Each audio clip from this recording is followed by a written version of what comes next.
Në Kosovë po ndërtohet shumë, por blerja e një banese po bëhet gjithnjë e më e vështirë. Çmimet e pronave janë rritur, qirat po rëndojnë buxhetin e familjeve, ndërsa paga mesatare po ecën me të njëjtin ritëm. Për një çift të ri, pyetja nuk është më se çfarë banese dëshiron, por nëse mund ta përballoj fare një të tillë. Sa kushton sot një banesë në Kosovë? Sa vite pune duhen për ta blerë? Apo ndërtohet për qytetarin mesatar apo për investitorin dhe çfarë e ka bërë pronën kaq të vështirë për t'u arritur?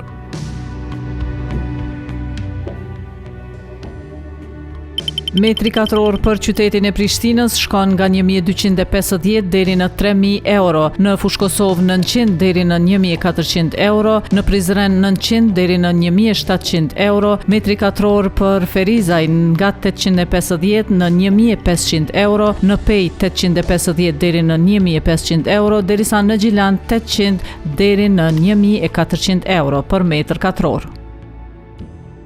Nëse bëhet fjalë për një banesë jashtë qendrës së Prishtinës, për shembull tek Mati 1, Veterniku, Kalabria, Emshiri, Bregu i Diellit ose në lagje të ngjashme, një çmim tipik është rreth 1.250 euro për metër katror. 80 metra katror herë 1.250 euro për metër katror, në total i bie 100.000 euro, ku paga mesatare neto mujore në Prishtinë është rreth 600 euro. Prandaj 100.000 euro kur pjestohet me 600 euro, në total del 167 paga mujore. Kjo do të thotë se një banesë 80 metra katror jashtë qendrës së Prishtinës kushton afërsisht 165 deri në 170 paga mesatare mujore, ose rreth 14 vjet paga, nëse teorikisht e gjithë paga do të përdorej vetëm për blerjen e banesës. Për krahasim, në qendër të Prishtinës rreth 300 paga mujore, ndërkaq jashtë qendrës i bie rreth 167 paga mujore.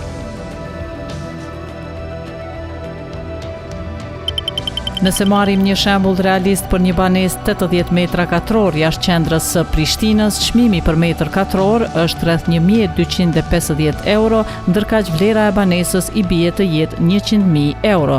Supozojmë parapagimi 20% që i bie 20.000 euro, shuma e kredisë 80.000 euro, afati prej 25 vjet në total i bie 300 muaj, ndërkaq norma e interesit rreth 5.5%, një norme përafër që ofrohet nga disa banka në Kosovë në varësi të profilit të klientit. Ndërkaq rezultati i përafërt, vlera e banesës 100.000 euro, parapagimi 20.000 euro, kredia 80.000 euro, afati 25 vjet, kësti mujor rreth 490 deri në 500 euro, totali i paguar në 25 vjet i bie rreth 147.000 deri në 150.000 euro. Pra me këto supozime duhet të kesh rreth 20.000 euro kursime për parapagimin, kësti mujor do të jetë afërsisht 495 euro, gjatë 25 viteve do të paguash rreth 67 deri në 70.000 euro interes përveç principalit.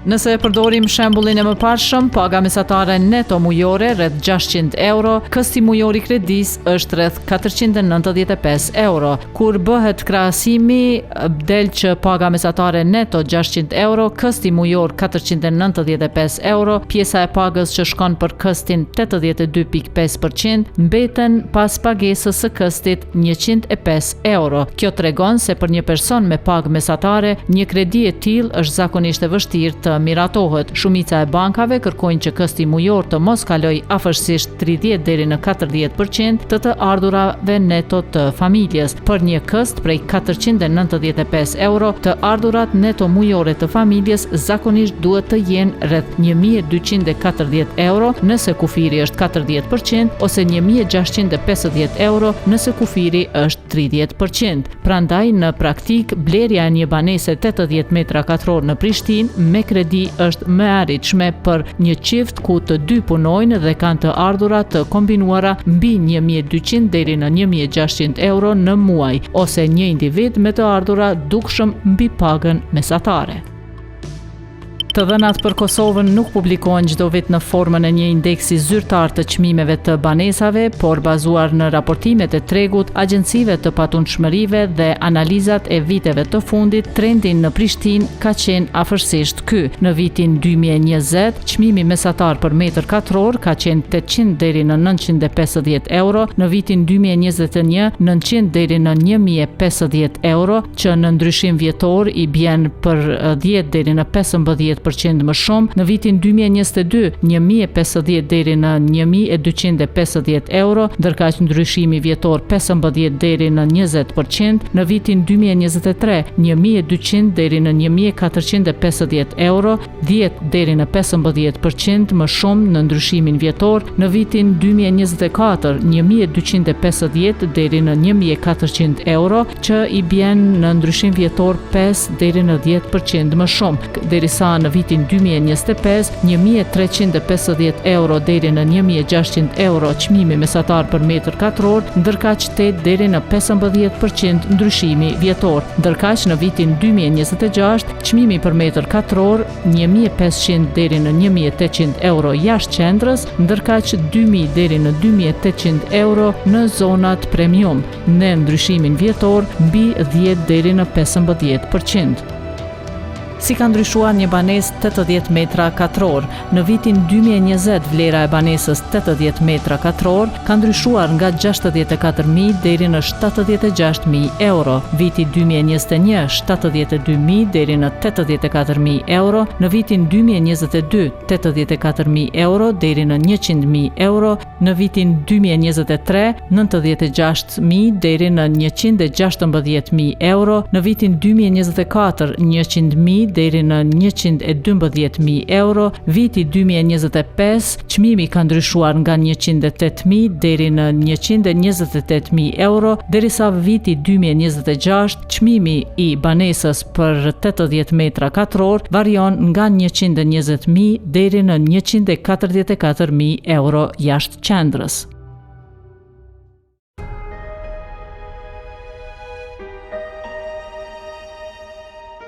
Në një treg ku metri katror kushton shumë fishin e pagës mujore, pyetja është se apo shndrohet strehimi në luks.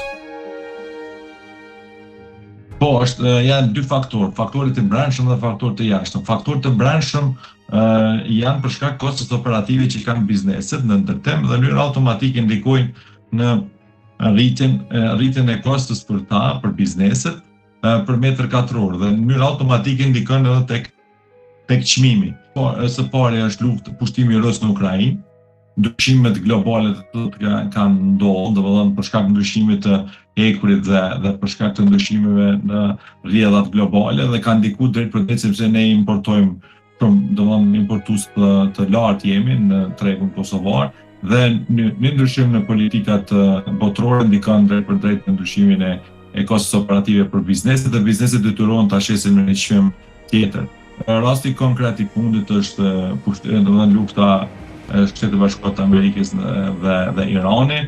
Domethënë aktualisht dikun është rrit kostoja për shkak të Irani njëfet si domethënë kontrollën e linjës së Hormuzit, ngushtisës së Hormuzit dhe në mënyrë automatike ka ndryshuar çmimi i naftës dhe në momentin që ndryshon çmimi i naftës ka ndryshuar gjitha çmimet e produkteve të tjera dhe në fakt prej fillimit të luftës në Iran, do të thonë deri tani dikun janë rritur 20% të çmimit të banesave për shkak kostos operative që kanë bizneset. Apo rritet çmimi nga kosto reale apo po ndikon kërkesa e lartë për blerje të apartamenteve? Pse nuk po bien çmimet edhe kur ndërtohet shumë? Zotri Vataj, faleminderit që na pritet. A mund të na tregoni pse po rritet çmimi i banesave, po bëhen në një formë të papërballueshme për qytetarët e Kosovës? Cila është arsyeja, çka mund na thoni? Fillimisht faleminderit për juve për këtë intervistë. Ne si shoqata e ndërtimit kemi publicitat si shqetësuese sa i përket rritjes së çmimit, mirë po problemet janë nga shumë faktorë, duke pasur parasysh rritja e çmimeve të materiale ndërtimore, rritja e çmimit të pronave, të cilat janë pa justifikueshme. Sfundi edhe rritja e çmimit derivatave, sepse ne si Kosovë kemi jashtëzakonisht shumë importe nga jashtë dhe këto e implikon ngritjen e çmimeve. Edhe mbi gjitha është rritja e çmimit të fuqisë punëtore. Në kohëve të fundit mungesa e fuqisë punëtore ka bërë që domthonë ajo fuqi që ekziston punëtore në Kosovë do të kërkojë rritje të jashtëzakonisht të mëdha të pagave. Edhe pse ka mungesë punëtore? Ka mungesë jashtëzakonshme sa i përket sektorit ndërtimit, edhe domethënë sa i përket statistikave të cilat flitet për pagat, të cilat janë niveli i pagave që në Kosovë, unë mendoj që janë pa qëndrueshme, sepse pagat në sektorin ndërtimit janë jashtëzakonisht paga të larta, janë dinjitoze. Mirë po dhe intensiteti dhe ajo dinamika e punës e cila ka qenë në të kaluarën nuk ekziston, domethënë është ulë, domethënë intensiteti i punës. Dhe gjitha këto faktorë e bojnë që domethënë sektori i ndërtimit pas rritjes të çmimeve, unë konsideroj këto çmime janë në rritje normale, duke bazuar edhe në shkaqet të cilat i sjellin këto rritje çmimeve. Derisa po thoni që është sipas logjikës tregut, a mundesh matematikisht pak a shumë me na bëni far për llogaritje, për shembull sa mundet me kushtu toka, betoni, ndërtimi, në mënyrë që me ditë sa mundet me kohën marrja e fitimit, me arsyetu këtë farë papërballueshmërie të çmimeve. I përmenda disa faktorë, tashmë shona në vlera, mirë po sa i përket çmimit, si me thonë, pozicionet ndryshme, ka që janë në rrit për 3 fesh nga pandemia këndej. Ka pozicione që edhe nga vitin në vit ndryshojnë. Tashmë si përmendemi pozicione, si me thonë, nivelizimi ose suvatimi ose puna ndërtimit dëvrarsh, gjitha këto janë për minimum janë 2 fesh, në rritje çmime më shumë. Nuk është që ka implikuar vetëm materialet ndërtimore. Edhe puna si realizimi i punës, si punë dore, kjo është njëri prej faktorëve të cilët e kanë dyfishuar, është 2 fishje më shumë. Edhe tash realisht rritja standarde shkon paralelisht edhe me rritjen e çmimeve të banesa. Po një gjë që është e pajustifikueshme është rritja e çmimit të pronave. Janë fryrje artificiale, të cilat pronarët e tokës kryesisht në vende urbane siç është Prishtina, Prizreni, kanë arrit mi 3-4 fishu pronat. Prona është një prej problemeve kryesore që e arrit çmimin. Dhe sa i përket punës të taksave administrative, ka shumë taksa që janë pa justifikueshme, mirë po nuk është ato që e kanë ndiku në rritjen e çmimit. Se për shembull është njëra prej taksave të infrastrukturës, ndërtosit paguajnë taksë infrastrukturës, mirë po nuk marrin asnjë infrastrukturë. Një problem që është sfundi që e kemi me KEC-in, na paguajna komunës taksën e infrastrukturës për instalimet elektrike të ujësisë të kanalizimit, mirë po, kur vjen puna për me marrë çështjen prej KEC-it i prapë detyrohesh me pagu edhe një taksë tek ta. Sfundi ka lindur një problem jashtëzakonisht i madh ku KEC-i po i detyron kompanitë me shku me marrë me ka 2 km, 3 km rrjetin, me realizuar rrjetin komplet vet. Edhe në fund, aja ka lënë krejt në pronësi të KEC-it. Janë disa faktorë që thjesht ndikojnë, mirë po, unë mendoj që institucionet kanë mungesë të njerëzve profesional të cilët realisht e kuptojnë në thelb problemin e ndërtimit. Të pas parasysh se sektori i ndërtimit është njëri prej shtyllave kryesore të ekonomisë në Kosovë, po atakohet gjithherë, për çdo problem po atakohet, mirë po asnjëherë nuk gjen përkrahje institucionale. Unë shoh edhe pjesën e qytetarëve që atakojnë ndërtuesët e investitorët, është mungesa e ballafaqimit me realitetin.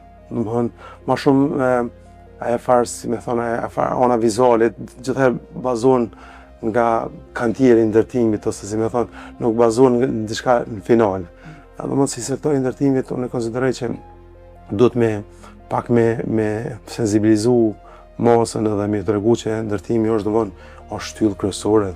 Ndërtimi në Kosovë në mënyrë direkte punson mbi 50.000 qytetarë ndërsa në mënyrë indirekte unë kalon shifrën 100.000. Është diçka, është tamam shtylla kryesore e zhvillimit ekonomik konsiderojnë Kosovë.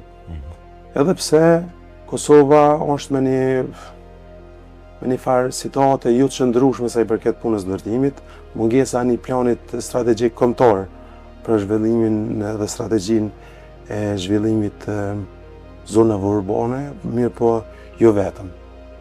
Na kemi pas probleme domethënë sfundi me çdo diskutimit që po kemi rreth punës legalizimit. Legalizimin në Kosovë nuk ka arrit me dëpërtu në pjesën dërmuese të zonave rurale. Domethënë, gjithë qytetarët janë njoftuar që domethënë ndërtimi është vetëm çka është mbrenda zonës urbane.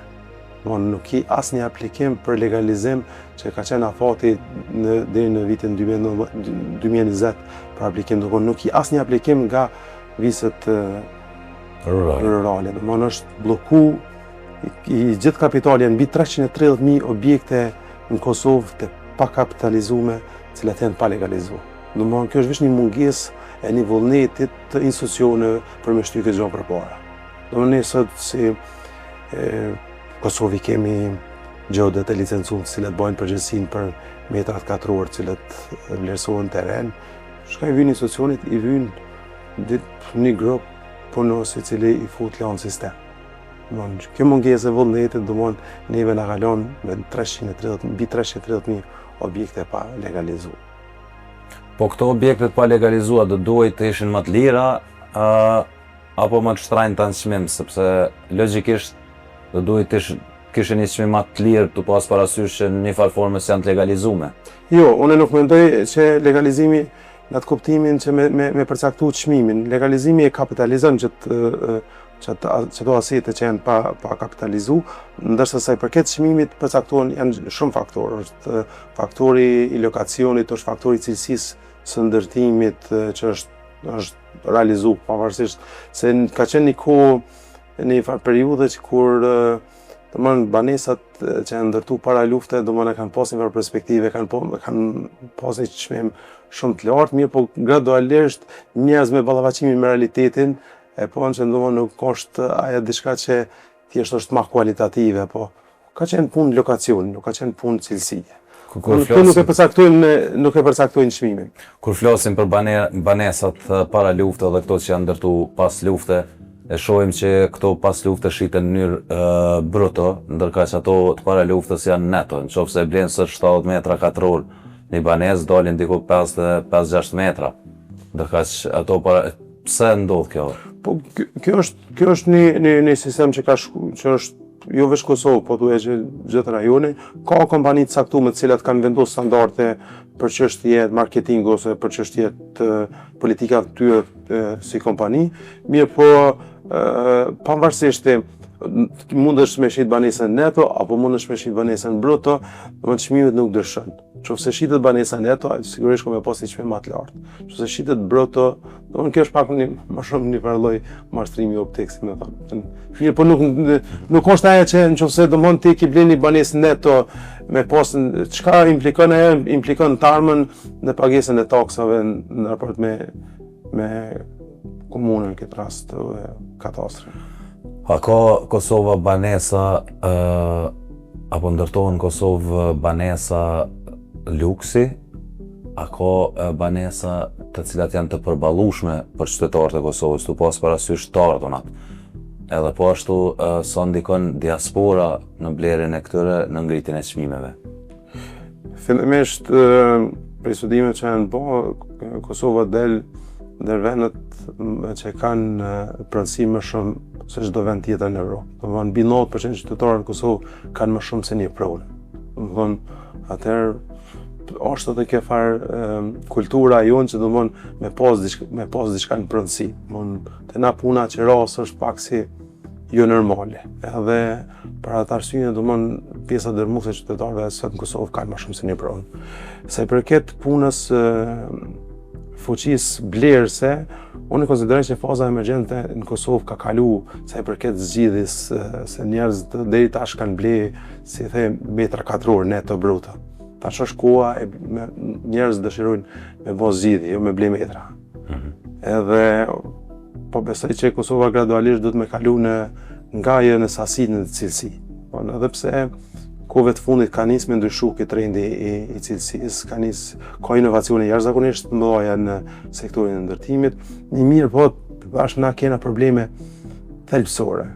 Tunis që pjesa dërmuese e qyteteve të Kosovës ende nuk kanë hartë zonale. Edhe pse në vitin 2013 ka filluar plotësim ndryshimi i ligjit për hartat zonale, domethënë nga 2013 e nga 2026 mbi 13 vite nuk kanë arrit mu votu këto harta. Po si do ndikon të çmime nëse do kishte harta zonale? Ndoshta nuk është puna që ndikon të çmime, po do të ndikon të me një plan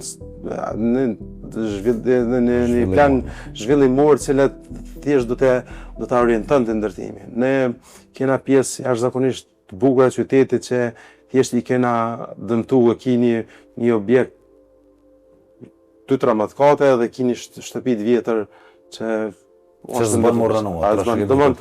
Janë disa gjona që domosdoshmë nuk këtu nisin mbrapsht. Këto kanë mujt më kon pjesë të rujt edhe s'ka pas nevojë me një pjesë ndërtimit. Prishtina ka hapësira jashtëzakonisht të mëdha, me dhënë perspektivë Prishtinës së Reja, kuptationë domos zgjerimit të Prishtinës. Dhe unë mendoj që Kosova ka nevojë tash për inovacione në kuptimin e ndërtimit të objekteve të gjelbërta me arritje të eficiencës, me qenë do kritere pak më strikte, me kufizu punën e metra katror, mos me pas ki komplekse me 200.000, 300.000, 500.000 metra katror, që konsideroj që janë projekte me rrezikshmëri të lartë në atë kuptimin e investimit. Në qoftë se ata projekte mund dështojnë, atëherë do të jetë një njollë zezë qytetit. Janë shumë probleme se thjesht atë nuk nga institucionet tona nuk merren parasysh thjesht.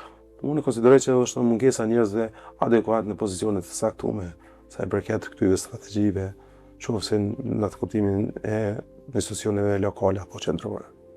Çka sa i përket informalitetit, apo ndikon informaliteti në ngritjen e çmimeve të banesave? Unë faktor që ju përmena më herët, domthonë ato janë faktorë të cilët kanë ndikojnë drejt për drejt në rritjen. Sa i përket informalitetit, unë nuk shoh prej ballafaqimit drejt për drejt me ndërtimin, nuk shoh që ka kaq informalitet të madh në sektorin e ndërtimit. Edhe pse është i atakuar gjithë kohës. Po prandaj se ka shumë zëra që thonë se ka njerëz që me para pa prejardhje ndërtojnë dhe prandaj rritet edhe çmimi. Jo, këtu nuk mendoj që nëse e kishin ekzistuar këtu, nuk mendoj që këtu kishin ndikuna në zbritin e çmimit, se domethënë nëse është puna me pastru parat, ata gjejnë forma të ndryshme të justifikimit për me kthy porën në diçka të legalizuar, por nuk prej këndvështrimit, unë nuk i di edhe në thelb të gjona, mirë, por nuk besoj që ka në gjatë formë informalitet ashtu.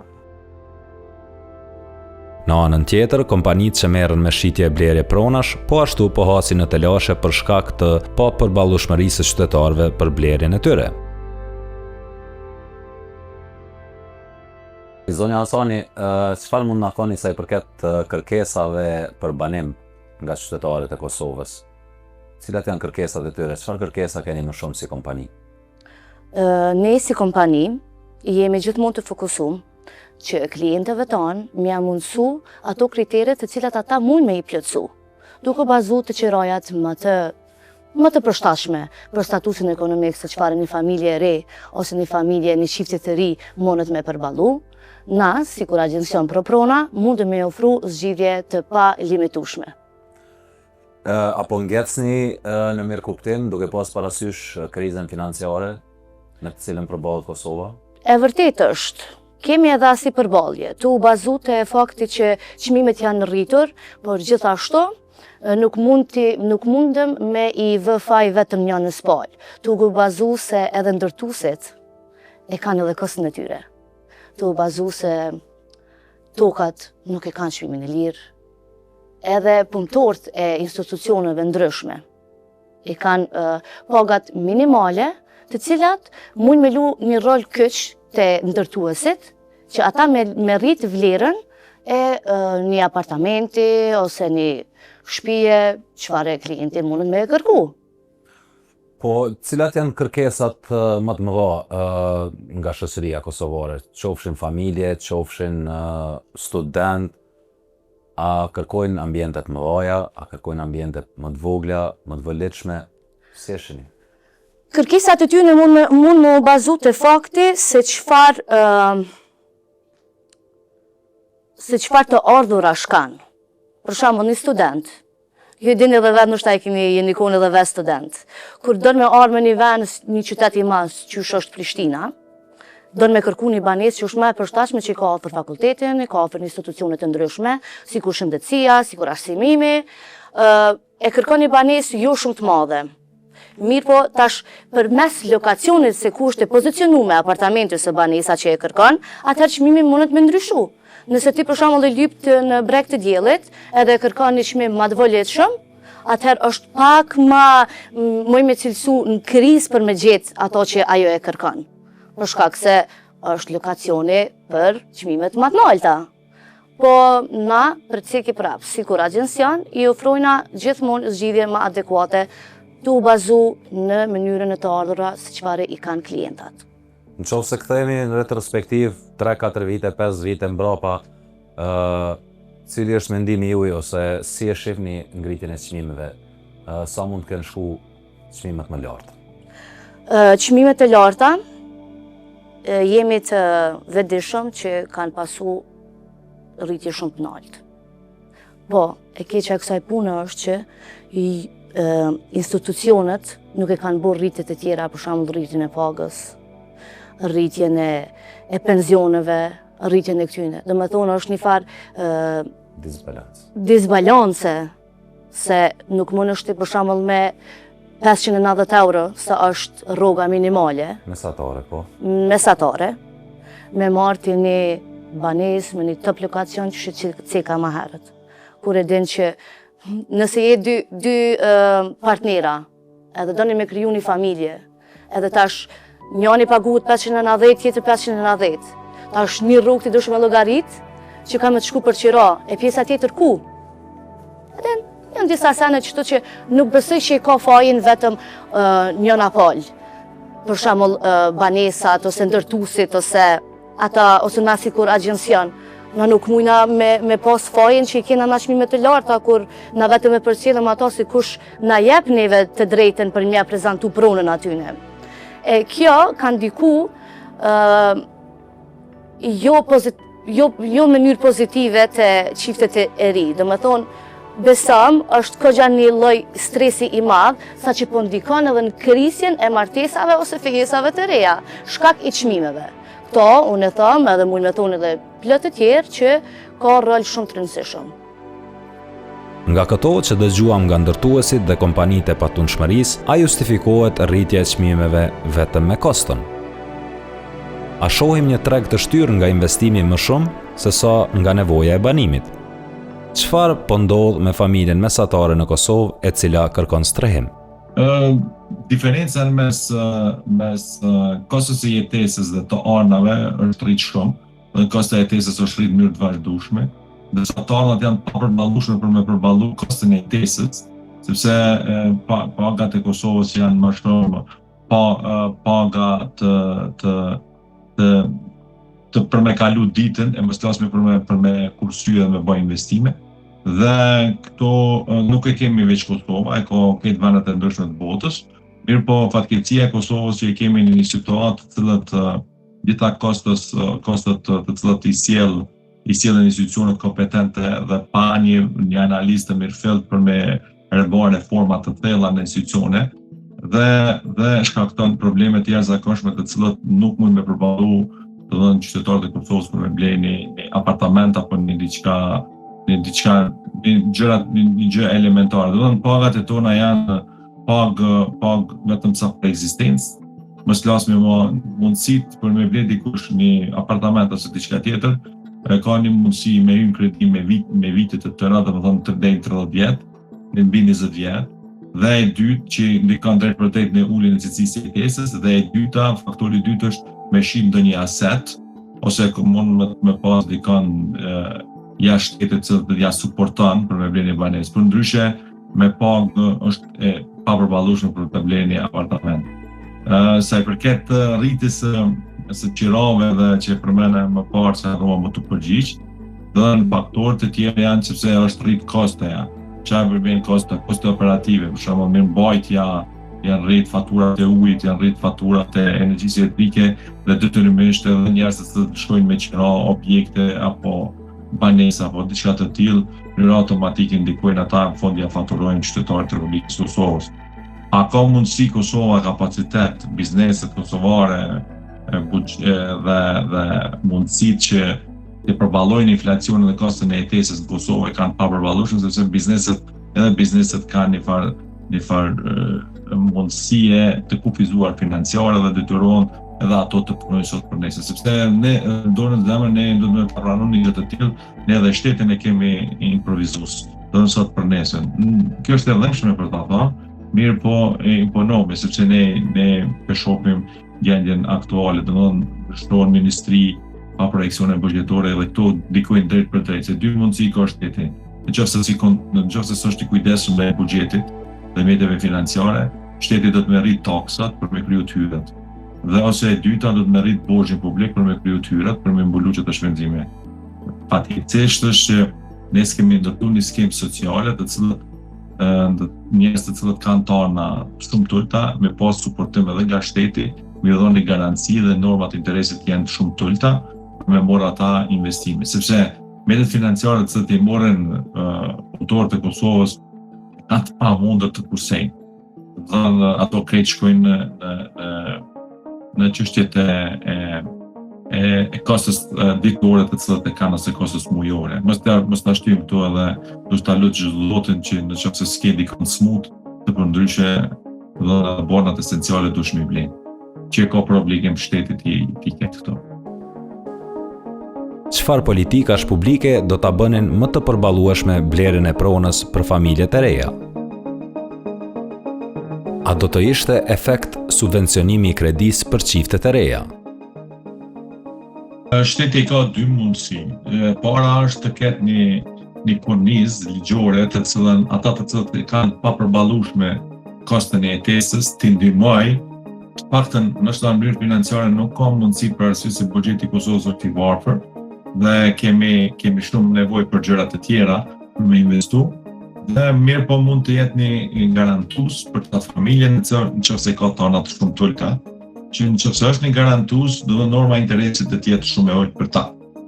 E dyta mund të ketë një sistem të ndryshimit të politikave, sikur në rastin konkret të Shqipërisë që e ka, do të thonë çdo ndërtesë të jetë të përcaktohet një përqindje e vogël e tyre, i që ndërtesë objektit banesor që ndërtohet, do të kenë edhe persona të cilët kanë tarna të ulta, të cilët i sistemon shteti, do të thonë valët të tarnave të cilët kanë. Nëse unë si ndërmarrës e marr një objekt banesor, shembull 10-15% dhe 20% të banesave do t'ja jap skemave sociale, do të thonë personave të cilët kanë mundësi, do të thonë nuk kanë mundësi të kenë banimin. Dhe kjo do ta zbut pak, sadopak këtë mundësi, dhe e treta është faktori i tretë është që të ketë skema, çfarë skema të ketë. Nëse të caktohet një kuotë e cila mund ta përballojnë me kostet e jetesës aja familje. Dhe nëse një familje ka mbrej, do të thonë një çift i ka 3-4 fëmijë dhe mundësinë kufizimet buxhetore ka të pamundura për me investu edhe me kursy për me bleni një banesë, atëherë shteti të ketë mundësi që ta ketë një kufizim. Nëse ata kanë tyra për shembull nën 5.000 euro, paktën çdo vit ta stimuloj shteti me një pjesë të orave të tyre. Për shembull në botën perëndimore, në botën e zhvilluar që po pretendojmë të shkojmë në procesin integruese, e kanë skemën. Nëse krijojnë tyra të familje nën hipotetikisht për në Shtetet e Bashkuara të Amerikës nën $25,000, ata shteti stimulon për mos me ulë cilësia e jetesës atë në familjeve. Dhe kanë skemat të tjera, për shembull banimin e kanë me 50% ma hirë e tjere, në të thënë shteti në mënyrë direkte apo indirekte ju ndihmon. Kjo skemë kishte qenë shumë më e mirë, sepse është e pamundur që shteti të ndryshojë ose të rrit pagat ose të bën presion bizneseve private që të arrisin pagën, por në momentin ata nuk janë të kufizuar. Mund të arrisin një përqindje e vogël e bizneseve, që mund me qenë ndonjë korporate madhe, mirë po shumica e Kosovës janë biznese të vogla të mesme, mundësit i kanë kufizuar për me rritje, sepse edhe këto biznese punojnë sot për nesër, sepse tregu po e shohim çfarë rrethana po jetojmë dhe në forme duke pas parasysh politikat e jashtme, ernat e forta, politikat e jashtme, edhe bizneset janë të kufizuar dhe mundësit financiare kanë të kufizuar për me rrit koste operative të cilët në çfarë forme ndikojnë në kostin e jetesës. Mirë po, cili janë faktori kyç që ka pasur sfundi rriti kostet e jetesës, ka qenë edhe faktor, do të thonë përgjegjës kryesor është institucionet qeveritare. Pse përgjegjës kryesor institucionet qeveritare? Sepse e po shumicën e vendeve të ndryshme të botës shkuan e hekën akcizën dhe hekën të vëshën për me prodhu inflacion, që e vetmja qeveria e Kosovës nuk e ka je. Që është përgjegjës kryesore për prodhimin e inflacionit. E para, dhe e dyta, shtof çdo kërkesë kur ka bërë kërkesë për ngritjen e çmimit të energjisë elektrike, e para ka qenë, do të thonë kemi sipas bizneseve të kërkesës, thotë që ka deklaruar që ne do të arrijmë çmimin e energjisë elektrike për arsye se kemi koste operative, për shkak se është rrit paga minimale, do të thonë te kostet punëtorëve. Edhe kjo ka qenë përgjegjëse sepse rritja e pagës minimale është të nevojshme, domosdoshme, mirë po nëse rritet pa produktivitet punës, do të thonë kthehet në inflacion. Dhe në forme është dashur të rritet paga, vetëm që të jetë në konsultim me bizneset private, me sindikatat, që të paktën mos ndikojnë në rritjen e kostës operative, në fundit pagesën për paguën qytetari i Kosovës. Unë kam qenë kritik në muajin dhjetor kur pa propozuar qeveria e Kosovës rritjen e pagës minimale nga 1 janari. Nuk kam qenë kritik për rritjen e pagës, po mënyrën se si të rrit pagën, dhe në janar mund kanë ardhur fatura e ujit edhe e bërllogut, më ka ardhur dikon me një faturë 35% e ujit, mashtrajt 40% e bërllogut. Kjo që i bën që në mënyrë automatike ka ndikuar që çaja rritja e pagës minimale të një shtresë popullatës ka ndikuar drejt për drejt që paktën ne të kemi rritje të mirëqenies, po të kemi zvogëlim të mirëqenies. Pra, problemi nuk është vetëm sa kushton sot një banesë në Kosovë, por sa e arritshme është ajo për qytetarin që jeton nga paga. Nëse çmimi i pronës rritet më shpejt se sa të ardhurat, atëherë tregu mund të jetë aktiv, por banimi bëhet gjithnjë e më pak i qasshëm. Pyetja që mbetet është nëse Kosova do ta trajtojë strehimin vetëm si mall tregu apo si nevojë themelore të qytetarit, sepse për shumë familje dilema nuk është më ku të blejnë, por nëse mund të blejnë.